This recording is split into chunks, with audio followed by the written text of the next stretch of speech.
right, I'm live. And so is the construction on the other side over there. If you were watching the beginning slideshow, you heard me with a hot mic get a little upset at the yeah, that. So good times, but it'll be over soon. Everything comes and goes in its time, right? So and the good thing is that hopefully when this is all done, there won't be rainwater leaking into my apartment. So it's one of those things you just kind of have to deal with while you carry on trying to move forward with this. So what is this? Well, welcome to the Eternal Chronicles Live. If you watched yesterday, you probably have a decent idea of what it is that I'm doing. If not, well, I guess you're in for finding out what it is that I'm doing. So what am I doing? I paint, I talk about painting, talk about other things, anything really. You can reach me best probably through the YouTube live chat because I am streaming on YouTube. So if you're out there and you're watching, but it doesn't look like really anyone's watching right now. If you are and you're watching, then yeah. Sorry, it took me a couple minutes to get things set up there. I was having problems. Trading me old goblins. Who is the Jank Master? I don't know who the Jank Master is, but someone's trading me old goblins. I don't know what that means. Maybe the Jank Master can explain themselves. Hopefully the sound is good. I'm going to pull in a little bit to the mic here and adjust my lumbar support on my chair so I can sit and paint and adjust my armrests. Here comes some cracking sounds. That's just my armrests coming in. I'm going to... So yeah, so they're jackhammering. So this is fantastic. So what I may end up doing is just painting and turning the volume down. So this is my life right now. So hopefully that doesn't sound too absolutely awful. Anyways, I'm going to switch to the overhead here. And yeah, we'll see what the... what all hubbub is. So this is what I was painting yesterday briefly, and you can see it's got the Agraxer shade over the gold, and that looks pretty awesome. Essentially now I just have to dry brush a little bit of gold on there, a little bit of silver on there, and then I will seal it up. The back is a disaster, so I'm actually just going to repaint over the back. I got some feedback yesterday that was apparently I wasn't zoomed in enough. So I've extra zoomed in today so that hopefully this shows up really good on camera.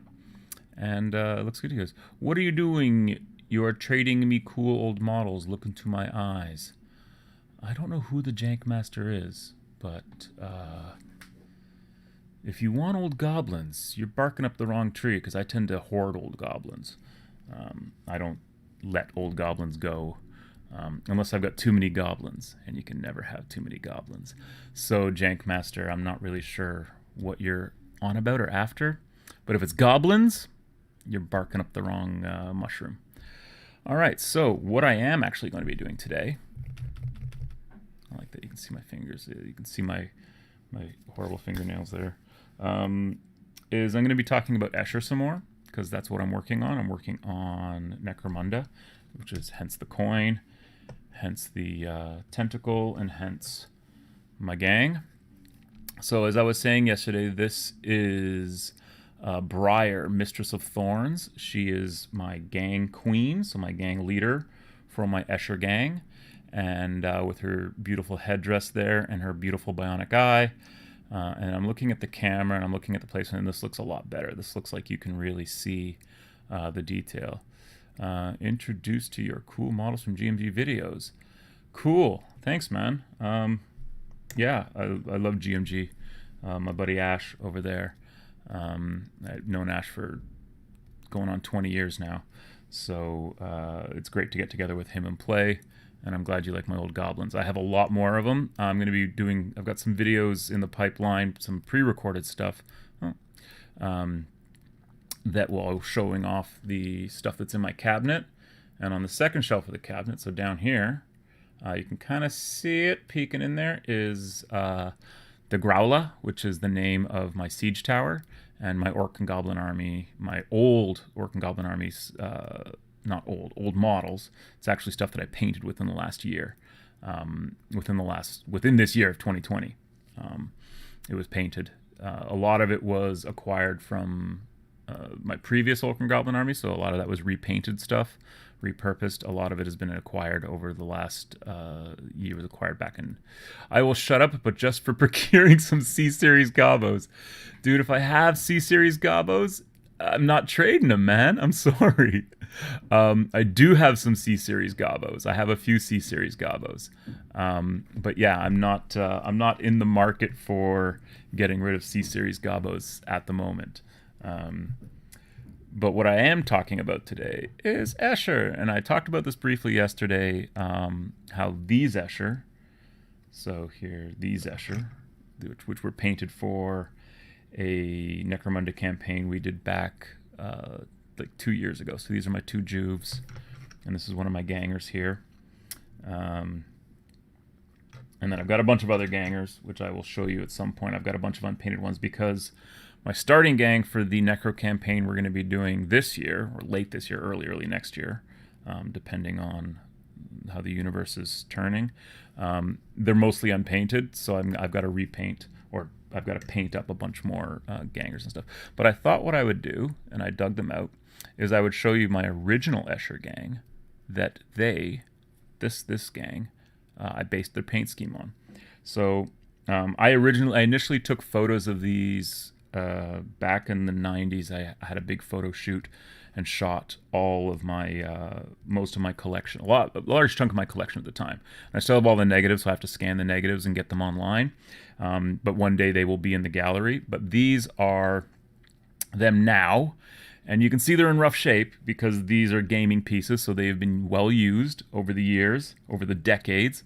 Because you're talking, these are probably painted 25 years ago, roughly.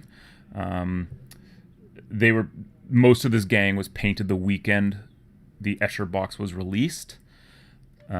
So they are, and then some of them, like my gang leader, was painted a little bit later because she came out a little bit later. So this is not the gang leader that comes in the Escher box.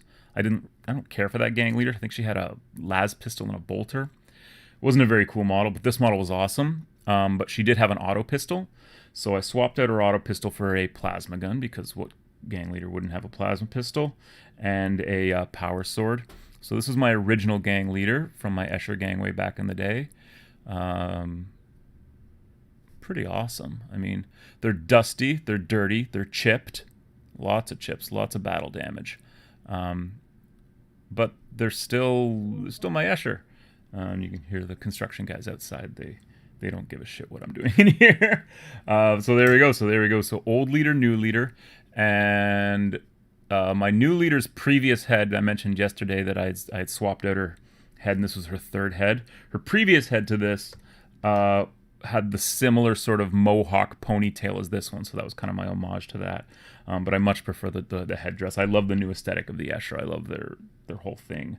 And so I'll get into old Necromunda, and you can see up on my bookshelf up here, there's two copies of Necromunda. There's the Necromunda from most recently and an older copy of Necromunda. That is not my original copy of Necromunda. That is lost to time, except for I think some of the books and some of the tokens I still have. I'll show you some more of these. So I'll show you my heavy here. This is one of my two heavies. This one with the stub gun. Pretty awesome. I did, this is old Space Wolf Gray that I rimmed the bases with. And I'm not really sure why I did that, but I think it looks cool. And I actually did all my scum like that too, because I'll pull down, here's Templeton. Templeton the Rat Skin. And if you know where I got that name from, then you had a pretty good childhood, I imagine. So there we go. All right, so what do we got here? We got some work in the chat. So I'm trying to monitor everything. Okay, Necromunda away then. I will. Do you have any old gangs or just new plastics? Awesome. Who did those sculpts? Were those guys made around the same time as 3rd edition Dark Eldar? They look similar. No, they predate 3rd edition Dark Eldar by a considerable number of years. And these are sculpted by Jess Goodwin, who is probably the most technically sound sculptor out there. My personal favorite sculptor is Kev Adams because, you know, um, here, this is why I like Kev Adams. Yeah, that's the stuff. Um, but Jess Goodwin is an extremely close second, and Jess Goodwin's probably, I mean, between Jess Goodwin and John Blanche, I think those two sort of were the most responsible for the miniature and art direction of Games Workshop through this period of time that we're sort of in now, which would be, this is mid 90s for the Escher. So let's, I love some of these old Escher models. They're fantastic. This one with two swords, he's got an eye patch. And you can see how I've sort of carried on the paint scheme. It's evolved definitely.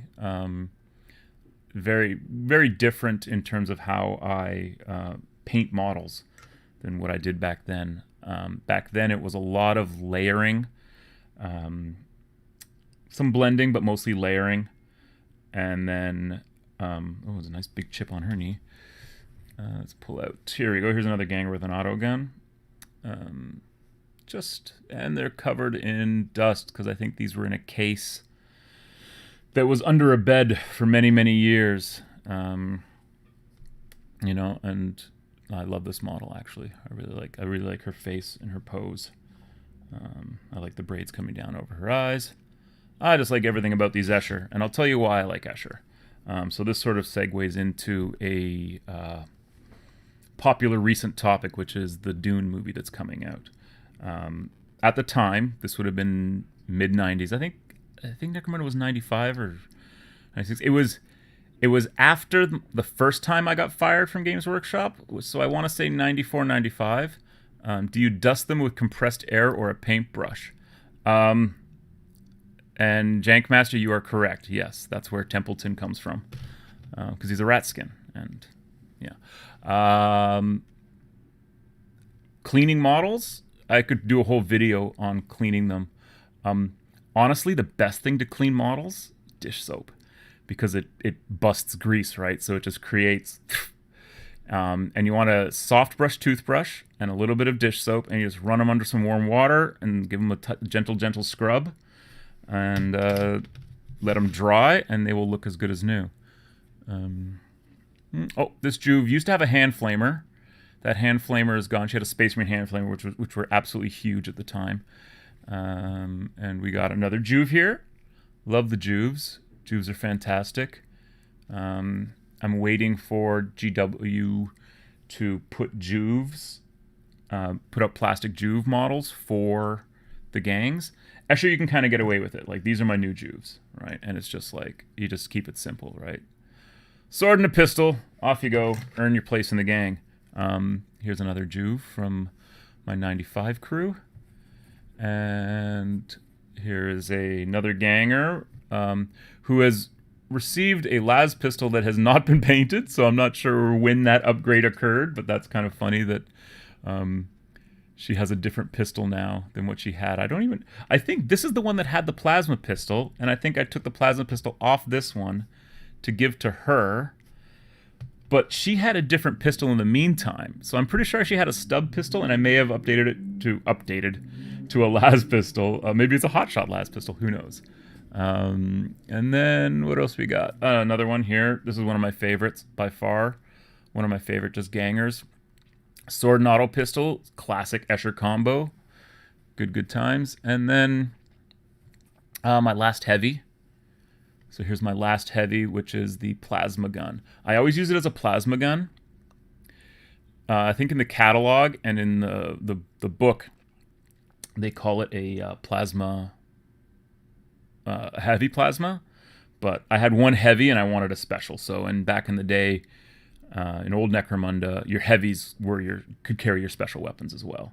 So I think unless you got a ganger upgraded, because back then everyone got skills and everyone upgraded. Gangers upgrade differently in New Necromunda and in an awesome way. And then I'll pull out one more scum here. So this is the other scum that would often accompany my Escher, and his name was Joe Ball. And Joe Ball is pretty awesome.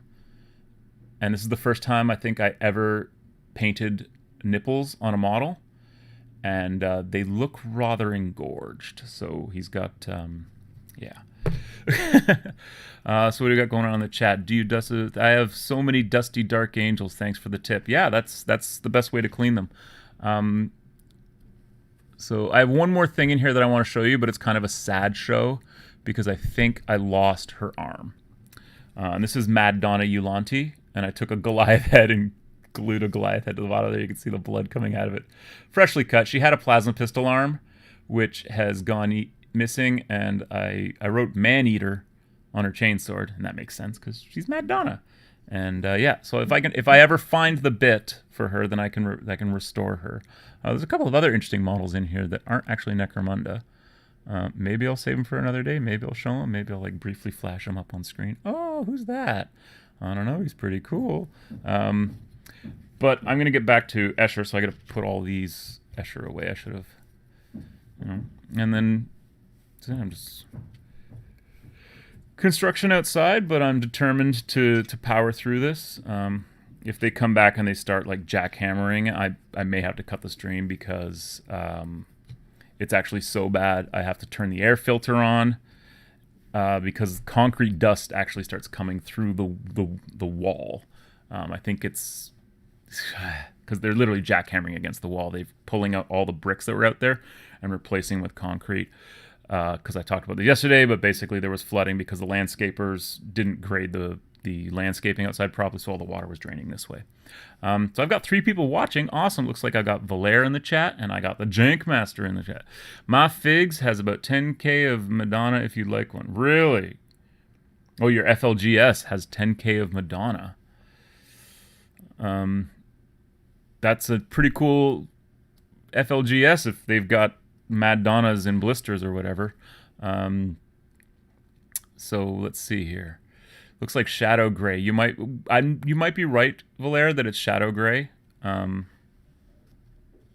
The current day equivalent to it that I would use is there's an army painter, and I think it's called Shadow Gray. I don't know.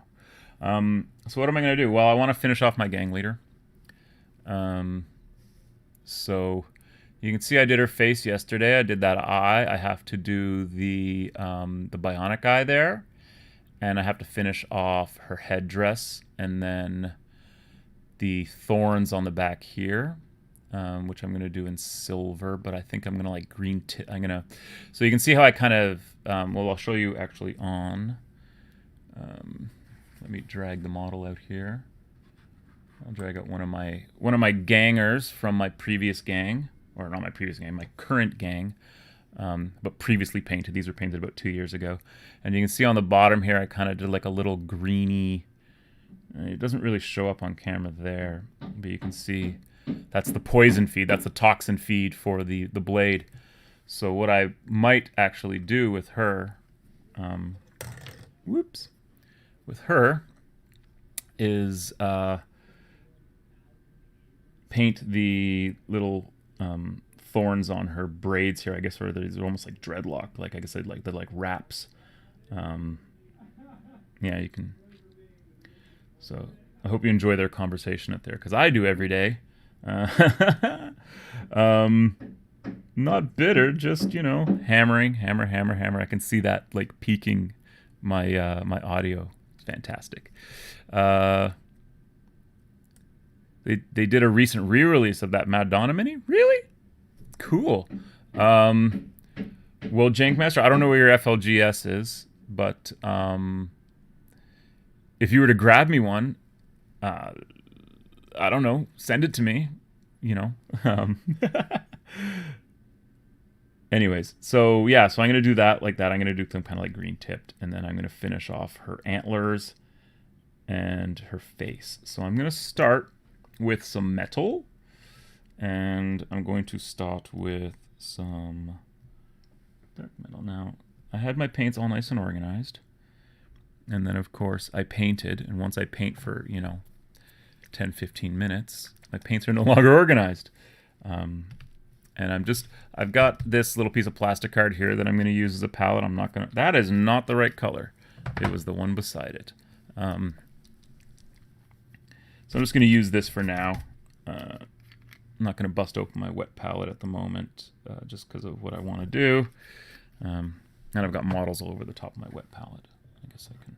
So now the compromise here, sorry, the compromise here with the camera being more zoomed in is you don't get to see what I'm doing in my on my palette necessarily, which I don't know if that's a big deal. I don't know if that really matters, but it makes me feel self-conscious.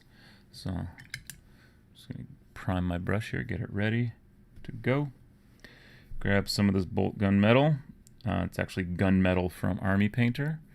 And I can't leave it there because otherwise I'm going to put my hand on it.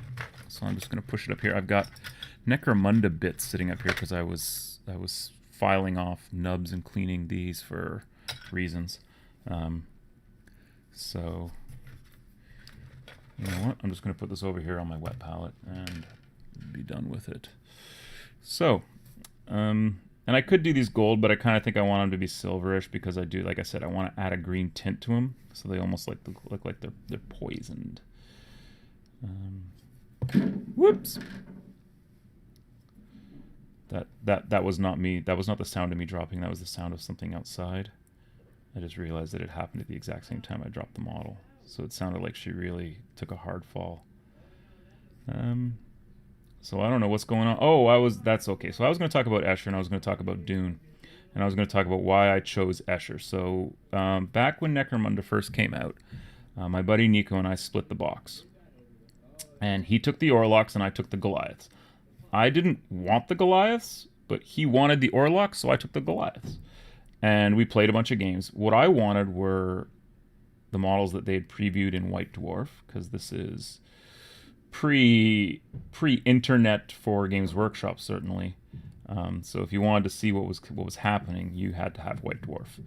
And in the Necromunda rulebook, they had pictures as well of.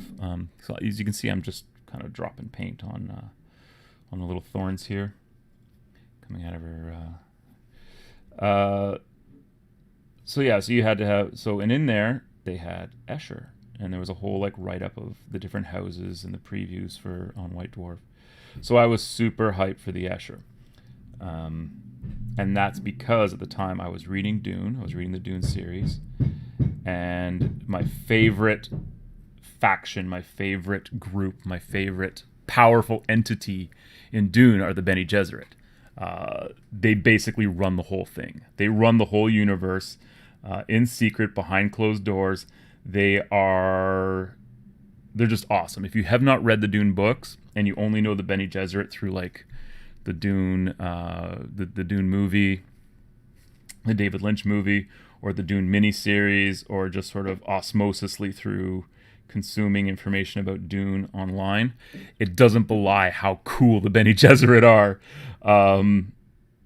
and just how like powerful and manipulative and just utterly fearless to go out into the universe, which is just, not it's full of people with extreme skill and talent at these like high levels. And it just shows like how populaces can be manipulated, how ideologies can be manipulated. Dune is deep, man. To say that it's a book that sort of changed my life is an understatement, because it changed the way that I looked at the world in a big way. So if you have not read Dune, and I'm assuming that we're going into full-on Dune, hopefully that looks good. I'm practicing with the new super zoom going on here, and hopefully that looks all right. So got all the little spikes on the back there. I med you on Facebook. Send me your address back to work for me. All right, Jankmaster. Awesome. Thanks. I will. I'll talk to you on the old Facebook. Yeah. Awesome. Always nice to have a fan. So yeah. So you know what I'm gonna do with some of this gunmetal, and I'm gonna grab some of my. So this is my favorite Retributor gold. It's just such a nice rich gold, and you can use it to mix with almost anything. So I'm actually going to mix it here with a tiny, tiny bit of this gunmetal, which kind of dirties it up a bit. actually think I should probably be using silver for this. But I just kind of want to touch up here a bit because it looks like just to get around that gold, to sort of make that gold pop out a little bit more.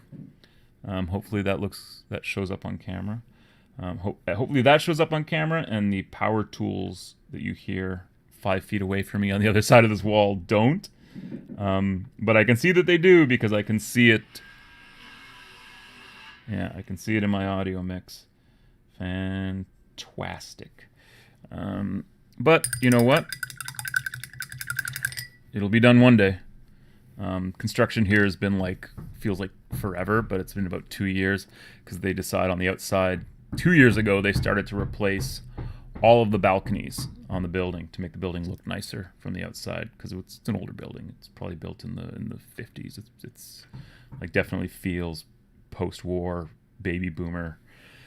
Everybody live in apartment buildings sort of idea. All right, so now I'm going to wash those. And I'm going to wash them with a little bit of my typical wash here. So I've got some dark tone left over from yesterday sitting in my palette. You can see it there. I'll push it back over here just because maybe that'll work. I'm going to add a tiny little bit of strong tone and use that mix of dark tone and strong tone. So strong tone, drop in some of that dark tone. And I'm just going to go back over what I just painted, so the metallics. So this is to add shadow, depth, make it look a little bit more realistic, so it looks less like metallic paint and more like an actual metal. So under there, get back there, hit it from this side. Sometimes accessing parts of the model, knowing how to access part of a model you're trying to paint is a talent unto itself. Understanding sort of like, hey, this thing's all the way over here, but if I stick my brush in here, I might get paint or I don't want it. And I can already see that I've got some exposed gray here because these wraps that are on her head were basically just painted gray, and then I black contrast, so black Templar contrast, watered down a little bit so that they kind of popped out. So I think what I'm going to have to do is I can see, I'm going to go hit them with some contrast again later, not right now. Right now I'm painting these thorns. Yeah. Just want to make sure that I get the wash to sit nicely on the metal so it provides also a nice shadow from where they meet the braids, or whatever we're calling them, the wraps. I like these because I like the thorns on them. That's kind of what inspired her name. I was just going to call her Briar Rose, and then my friend was like, you can't do that because of Sleeping Beauty. And I was like, okay, I guess you're right. I can't do that because of Sleeping Beauty. You know, I mean, any reason to not be derivative is good enough reason for me. So I just went with Briar, and then I was like, well, Briar's kind of dull, so what can we do with that? And I said, oh, she's got these cool thorn things coming out of her. She's got this cool headdress. Let's call her Briar, Mistress of Thorns. And there we go. So that's pretty simple stuff. Hopefully that looked okay on camera. Again, this painting on camera is complicated. I'm going to leave her there. I'm going to grab my Black Templar contrast here. Contrast paints are cool. I wouldn't use them to paint an entire model unless I absolutely, positively had to paint that model in an extremely quick, rapid amount of time, which I may end up doing for something Necromunda related later on. So I'm just adding some more, whoops, keep that on camera, and it's adding some more of the Black Templar contrast to her braids to sort of help. Yeah. And then I'll probably have to go back over those. They look pretty good. I like them black. I like it's probably just like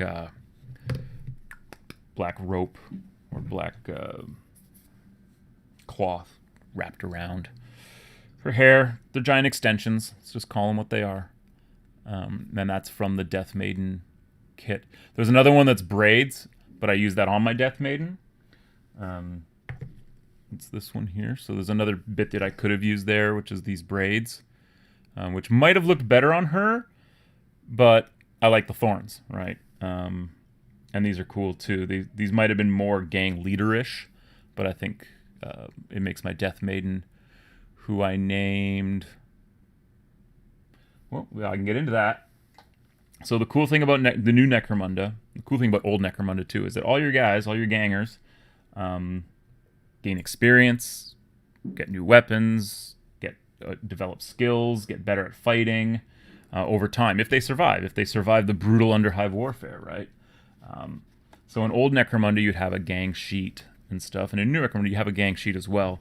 But it's not where all your information's kept. All your information's actually kept on these.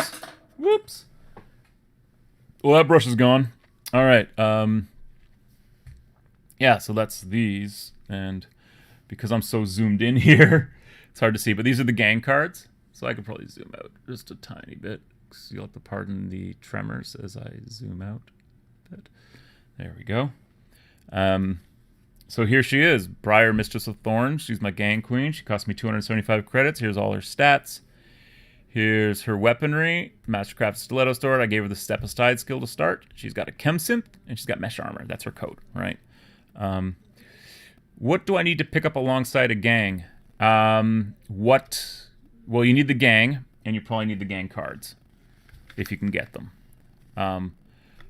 You need a copy of the rules, and if the Necromunda rulebook and the Necromunda Gangs of the Underhive book. So those two books, if you can get your hands on the older softback ones, the gang fight books, I think they're called gang war books. If you can get your hands on those, then I'm gonna stop clicking my nails. You can get your hands on those. That's an okay to start, but definitely the hardcover Necromunda rulebook, which is this bad boy here. And it just says rulebook. So this does not have the rules for the gangs in it though. So the rules for actually that's the rules for playing the game and running campaigns and stuff. The actual Gangs of the Underhive book, which is over here. My Gangs of the Underhive. Oh no, this is my House of Blades. So this is the Escher House book. So if you know you're getting a specific gang, so far the two books that are out are House of Blades. You know what? If I'm gonna do this, hey, look at that.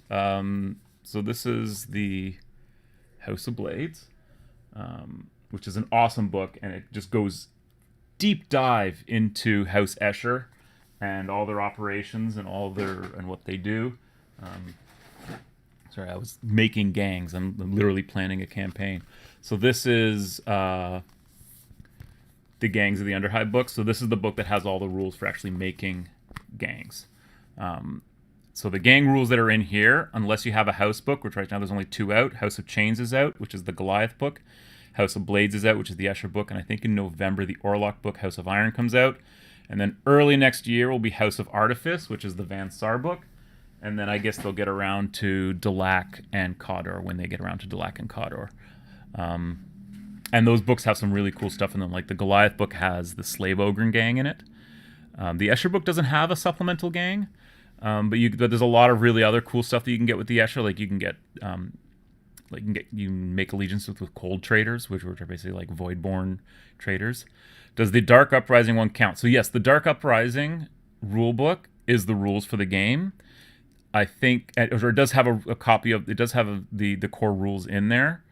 Ogrins are in. Yes, Ogrins are in the Goliath. Or you can hire Ogrins. So there's mercenary Ogrins that you can hire, or I guess scum or hired gun Ogrins that you can hire from House of Chains. But there's also a slave Ogrin gang in there.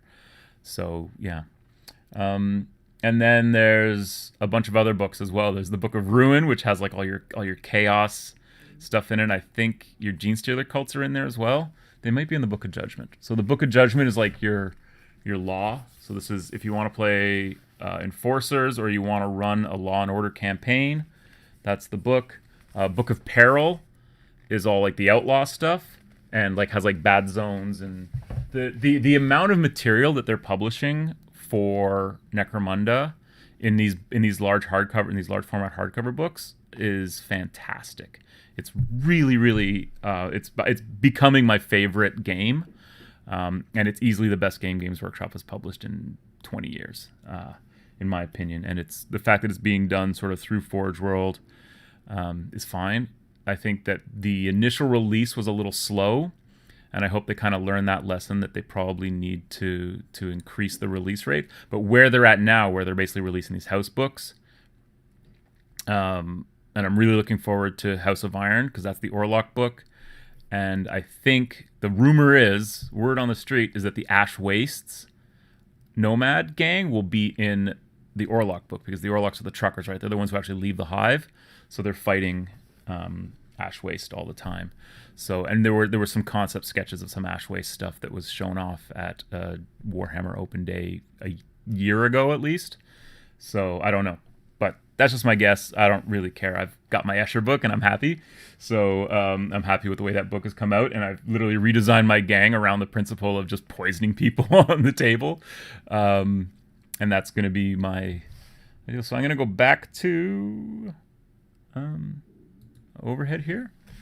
So yeah, so the cool thing is that every ganger, basically, so here's Enkidu, I just call her N. She's the daughter of Synthesis, so she's, that's her. So, and she's all statted out on her card, and these cards are not just, you know, to keep your track of your gangs, because your gangers can actually have multiple loadouts, so I could have a version of her with different weapons. Depending on what sort of mission you're going on, what sort of fight you're taking, that's when you muster who's going. And sometimes it's random. So you just take your deck, and they're all the same on the back, shuffle them up, and just deal out. So these are the gangers that show up to the fight, right? So here's Quill. As I said, she's the one who's just got the needle gun and a knife, and she's got a chem synth, because chem synths are useful. Natalia Heartbreak. I called her that. If you watch pro wrestling, you might get the joke there, because she kind of looks, there's a certain pro wrestler who is the certain niece or daughter of a certain wrestler who used to be a tag team partner of a certain wrestler who is considered a Canadian treasure, and he was the hitman. Anyways, so we've got Del and Shim. That's all you need. That's all you need to name a Juve is, you know, one-syllable names. Del and Sim, if you guys live. And then my Wild Runners, I've got Lori Trifling, Kipling, the tracker, and then here's Hans and Franz, which are her two Felixes. So even her cats, her two little kitty cats, get their own gang card. Oh, there we are, the Vestial Mortana. So that's what I named my Death Maiden, was the Vestial Mortana. So I guess kind of a Morgan Le Fay sort of thing, and then a Vestial thing because of the... I don't know. And then Jenny Catnip, Croft Meredith, and then a blank card. So that's what the blank cards are. You can get branded ones if you buy the Gang Tactics card thing. And this has a bunch of cards in it for use in the game. They're basically tactic cards you can play. You can earn and play. But you get a bunch of these blank cards, and the ones that come in the tactics, little tactics packs, are branded. And then you can see that these are just the unbranded ones, which you get in the core boxes. And I'm not sure where else. Hopefully that answers that question. So, yeah, the fact is that they're drilling out there, and I've got 18 minutes left in my commitment to this hour. So I'm just going to press ahead and keep painting, and hopefully the sound isn't too awful. So what are we doing here, Briar? You know what? Let's take some of that bolt gun if I've got any, if it's still viable.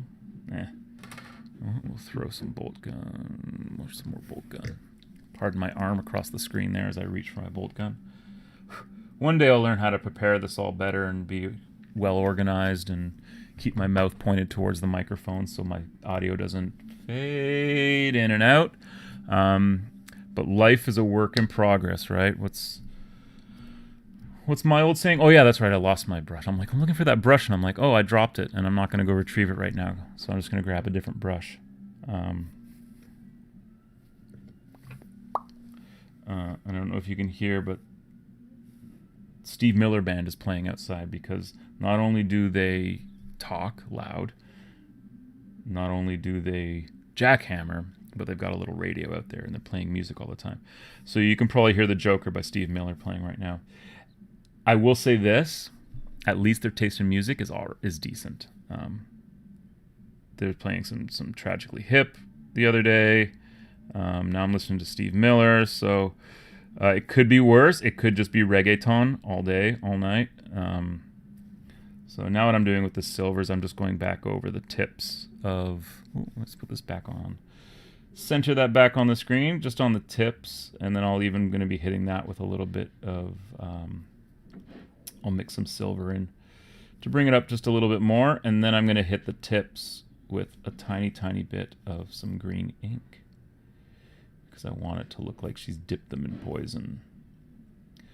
Because I feel like that's something that an Escher gang leader would do, is she would have these spikes on her hair and they would be poisonous. And she's probably built up an immunity to it through chemical whatever. She could probably sit there and drink this stuff all day long and it would do nothing to her. But anyone else touches them, whack. So we'll get out some silver. So shining silver, which I'm just going to add to that gunmetal that will... look, I can move that right over. Oh, you can't see it because I'm in the way. Whoa! Hey, look at that. So that was an almost a disaster. I pulled off the cap on this and the whole cap came off. Like the nib inside came off and it was just exposed paint to the world. So there's a little bit of silver. We'll throw that back up there. Take our gunmetal. Gunmetal, silver. Just a nice little mix. And then this is just literally just going to go right on the tips. Tip, tip, tippity tip, tips. Tip, tip, tip, tip. And then what that does is that just gives you some added artificial depth to things, I suppose. I guess that's why we highlight, right? Is so that it helps to really pick out the thing here. And then what I think I'm going to do is I'm going to clean my brush after this. And I'm going to just go pure silver right on the very tips, like on the tippiest tips. Okay. So just like here and here, like that, and like that, and like that. One thing I like about going over things multiple times is that you get to see the imperfections and you can correct them as you go. So, some people might go straight from bolt gun, wash, and then just go straight to silver. I like to put in an intermediary, because it's how I sort of, my personal painting style just sort of evolved, was just blending, right? I like to blend. So I'll throw in an intermediary, and I won't go like pure to pure. But I just like to get just the, I don't know if what I'm saying is making any sense, so I'm just going to go back to painting. So there we go. So there's the tips of her thorns and stuff, and I'm going to clean my brush. So, oh, now it's Steppenwolf. Good times. I don't know if you guys can hear that or not, but yeah. Okay. So what am I going to use for my green wash? Well, I want it to look a little bit off green. A little bit like, so this is what I used on the blades, was I actually used Athonian Camo Shade, which is a Citadel shade, they call it. I would just call it a wash or an ink. And so what I'm going to do with this is I'm just going to put it on the tips because she's dipped the tips. So it's just a very, very subtle hint. You'll barely be able to see it once it's dry. It'll be a little bit green looking. And then the tips of these as well. So essentially I'm just washing it again. So they have this subtle green tint to them because, all poison is green. That's just, video games have taught us that if something is poisonous, it's probably green. If something is green, it's poisonous. Except vegetables. Vegetables are green. They're not poisonous. Okay. And then I'm just going to flip her around and grab it on the front here. So hopefully I'm not doing this too fast, and hopefully I'm doing this on camera. If leave me a comment or at me in the chat. Don't at me, bro, or do at me.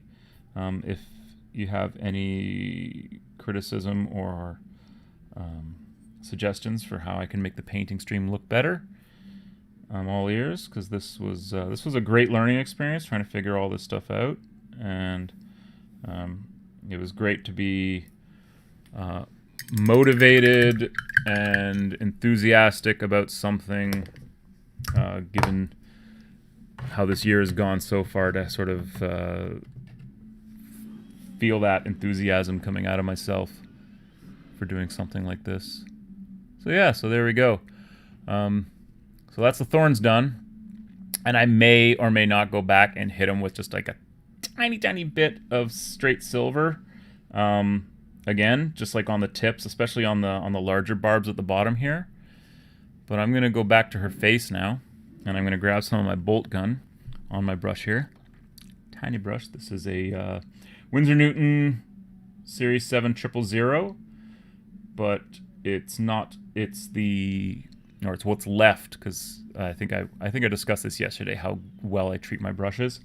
It's what's left of a 000 of the watercolor brushes, so it has a longer bristle on it. But what I'm going to do here is I'm going to do her bionic eye. So being careful not to interrupt what I did or disrupt what I did with the wash yesterday. So I'm just sort of putting it over the top and leaving the black wash where the bionic eye transitions to her flesh. But it kind of comes down her face. I don't know if you can see underneath her chin there, but there's a little piece of it under there. And it kind of sticks out up at the top here. You can see the two little pieces to it. So there we go. So that's the metallic on the bionic eye. And there's 2 people watching in chat, so that's very exciting to me. 2 people watching live, I should say, not watching in the chat. So there's that. So I'm just going to take some of my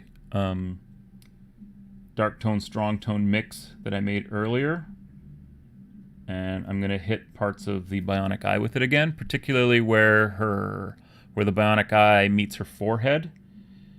It's a little bit light up there, so if I create some shadow here, you can kind of see that I just created a little bit of shadow there, and then a little bit of shadow here. It just helps to define the separation of where the there we go. So what was I was talking about Dune. I was talking about why I chose Escher. So Escher to me just seemed like really cool, and they seemed like the Bene Gesserit, and I mean not really, but kind of. They're a matriarchal society, and the models were awesome. It's the only full gang that Jess Goodwin sculpted. I think the Perrys did most of the other gangs. Maybe Brian Nelson did the Van Saar. I'm trying to remember. I know that the Perrys did Cawdor. You can tell that the Perrys did Cawdor. Perrys did Cawdor. Perrys did Orlok. Perrys might have done Goliaths. They definitely did Delac. Yeah, they did Delac. And I have a metal Delac army somewhere. Honored mates, more like. Yeah. But to me, it was just the idea of the whole. I loved the idea of the Bene Gesserit. Regardless.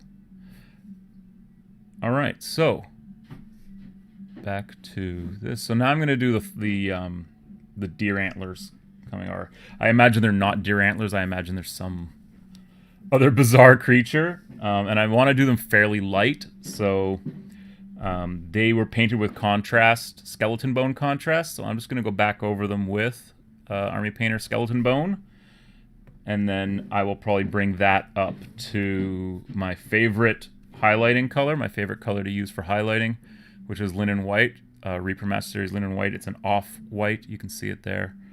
And this bottle's almost empty, so I have to find another bottle somewhere. I think my local gaming store that carries Reaper paints does not have linen white at the moment. So I may have to go elsewhere for it, but I will sparingly use what I do have. So I just put a little blob. You can't really see it, but I put a little blob of the skeleton bone. Yeah, and I'm going to use that now. And I said it yesterday. I'll say it again.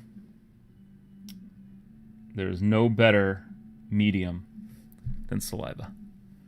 So it just allows, it gives you just the right amount of control over the viscous nature of paint. And if you're looking for some way to really control how much paint goes from your brush onto the surface you're trying to paint, I would recommend saliva anytime.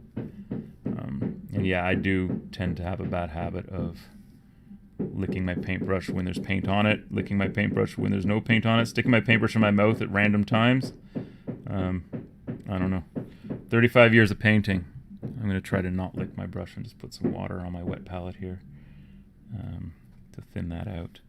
And hopefully this is looking good. So you can see I've left the wash where the wash in the shadows is, and then I'm just sort of brightening up the antler parts, leaving some natural shadows there. Oh, what do we got now? Oh, Dire Straits, Sultans of Swing. I mean, at the very least, these construction workers are listening to a good radio station. If people still listen to the radio. Do people still listen to the radio? All right, Des, awesome. Yeah, I will be here Monday at the same time. So I guess in the UK, this is, it's dinner time. Because I was thinking, like, well, when am I going to do this stream? And if people think that, you know, me doing it from 12 o'clock every day, essentially the lunchtime. And I thought, well, what about the West Coast? And I said, well, I mean, what about the West Coast? West Coast will do its own thing. If I did like a nooner for the West Coast, I'd be up at, 9 a.m. Oh, no, sorry. It would be like 3 in the afternoon, which I can't do. Because I have to pick up my kid from school. I meant 6 a.m. if I was going to do a nooner in the UK. But maybe I'll do that like once a month as like a special thing. Once I sort of get this whole streaming thing down and my confidence up and whatnot. Yeah. So there we go. So I've left. So that just sort of helps to clean up the antlers. And it's funny, when I look over at the screen, I can see where I need to sort of go back in and add a little bit more. So now I'm going to grab my linen white, and I'm going to put a blob of linen white beside the bone, and blend the two, and do the tips of those antlers. So linen white, a little bit of bone, makes a lighter color. So there we go. So now here I'm just gonna hit the tips, hit the tip, hit the tip, just the tip, just the tip. And I like this one because it's actually broken, so I kind of want to hit that. You can see that on the broken one, I sort of hit it right at the top and then didn't carry it down too far, like the highlight, because I want the break to look to stand out. So, whereas on this one, I'm gonna drag it down a little bit. Same over here, I'll drag it a little bit, just enough. And sort of the same with these sub ones. You want to hit them in the right spot so that the. I'm hoping you're seeing that on camera. So like right at the tip there, because you want people to be able to see it from 2 feet away, right? When I first started painting miniatures, I never went with I wasn't aware of the concept of, well, you should paint something so that it looks good from, tabletop good. So all my painting was meticulous and close, and you would literally need to pick up my models and look closely at them to see what it is that I had painted. And I saw these other people, these armies that looked really good, and I was like, but my painting is better than theirs. But what they were doing that I wasn't doing was they were painting for the tabletop, right? I was painting for the hand. And I think that it probably took me up until the point I was living with Ash Barker, that that may be one of the things that he sort of imparted on me was you can paint it the way that he painted. If you looked at his stuff, he painted for the tabletop, right? And especially once, and I think that I sort of showed him, well, you don't have to just paint for the tabletop. You can paint for 6 inches away from your face, which is what I sort of grew up doing. So there we go. So there she is. You know what? I'm going to do that skull. And you can hear them. I hope you can hear them digging and chuffing around out there.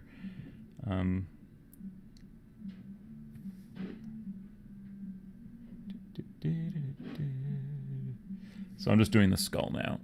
So you can see I'm adding some of my lighter color to the top of the skull, and then I'll add a little bit on the cheeks here, on the cheekbones, where the cheekbones are basically the orbital bone around the eye, and then across the bottom here. And I got the nose as well. Because again, you're trying to pick it out so that it stands out.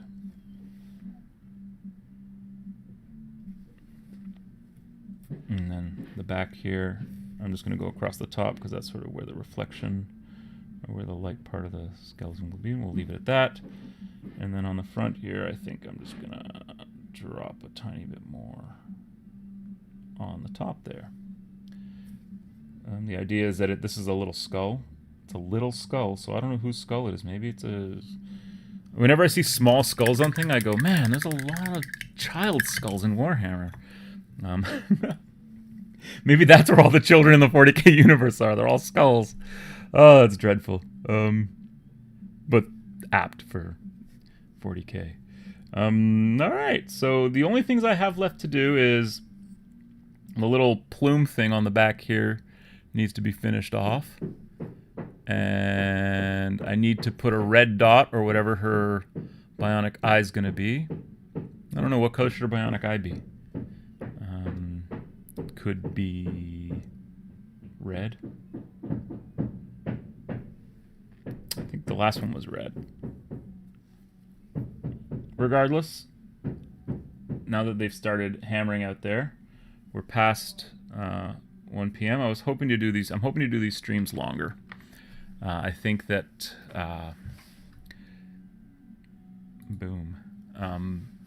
once I get up and rolling, and I've got projects in mind, and I've got talking points in mind. Like today, I wanted to show you my old Escher, paint some Escher. I can show you what came in the mail today, which is kind of exciting. I'll give you a little sneak of it. I'm just going to put it down here and then switch to overhead. Oh, what is that? Well, if you know what that is, then you know what I'll be painting next month. Next month is a special month. It is the month of Orktober, which is a month-long celebration for people like me. It is our month. You can't take that month away from us.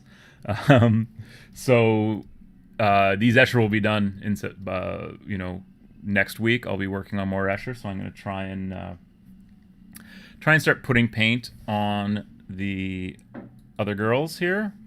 So Enkindu here, the daughter of Synthesis, and the rest of the gangers that I have to have painted, because I want to get those painted, because as I was saying yesterday, I've got Necromunda terrain to paint, which is over my shoulder here, sitting on the shelf waiting to be painted. I went down to Canadian Tire today, which is the local hardware mega store in Canada, and they sell more than just tires.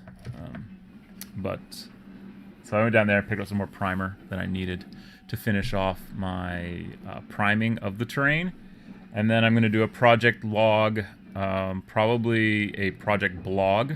I don't know if I'm going to videotape too much of it, but I'm definitely going to photograph a lot of the work in progress on painting that Necromunda terrain up and getting it ready for the table, so that come time for our campaign to start, I will have a fully painted Sector Mechanicus table.